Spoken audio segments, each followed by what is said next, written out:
आप देख रहे हैं रोशन पाकिस्तान न्यूज। ढूंढोगे हमें मुल्कों मुल्कों, मिलने के नहीं नायाब हैं हम। इब्तिदा है रब जलील के बाबरकत नाम से, जो दिलों के भेद खूब जानता है। देखती आंखों सुनते कानों को तारिक अजीज़ का सलाम पहुँचे।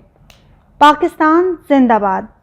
4 दहाइयों से भी ज़्यादा अरसे तक हर जुमेरात को पूरे पाकिस्तान का बच्चा बच्चा ये सुनता और दोहराता रहा, फ़न तकरीर में महारत हो, शेर व शायरी, पुरवकार तरीके से मजाक करना, तारीख़, सियासत, खारजा पॉलिसी, गर्ज़ ये कि किसी प्रोग्राम में शिरकत करके इसमें 4 चांद लगाने की सलाहियत से माला माल शख्सियत।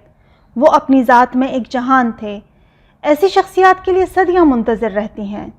तारिक अजीज़ 28 अप्रैल 1936 को बरतानवी हिंदुस्तान में तहसील शाहकोट, डिस्ट्रिक्ट जालंधर के इंडिया के आरई घराने में पैदा हुए। उनके वालिद मियां अब्दुल अजीज़ आरई 1947 में पाकिस्तान हिजरत करके आए। तारिक अजीज़ ने इब्तिदाई तालीम साहिवाल से हासिल की और उसके बाद रेडियो पाकिस्तान लाहौर से अपनी पेशावराना ज़िंदगी का आगाज़ किया। जब 1964 में पाकिस्तान टेलीविज़न का क़याम अमल में आया तो तारिक अजीज़ PTV के सबसे पहले मर्द अनाउंसर थे।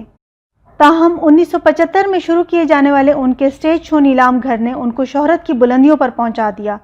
ये प्रोग्राम कमोबेश 4 दहाइयों तक जारी रहा और इसे 1997 में तारिक अजीज़ शो और फिर 2006 में बज़्म तारिक अजीज़ का नाम दे दिया गया। उन्होंने रेडियो और TV के प्रोग्रामों के अलावा फिल्मों में भी अदाकारी की। उनकी सबसे पहली फिल्म इंसानियत थी और इनकी दीगर मशहूर फिल्मों में सालगिरह, कसम उस वक्त की, कटारी, चराग कहाँ रोशनी कहाँ, हार गया इंसान काबिल ज़िक्र हैं।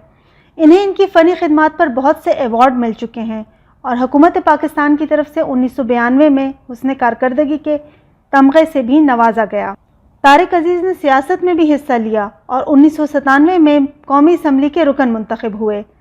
तारिक अजीज़ हमजहद शख्सियत थे। उन्होंने अपने एक एक पल में कई साल जिए हैं। इनका बिछड़ना आम वाक़या हरगिज़ नहीं। एक और चराग बुझ गया, एक अहद का खात्मा। इन्ना लिल्लाहि व इन्ना इलैहि राजिऊन।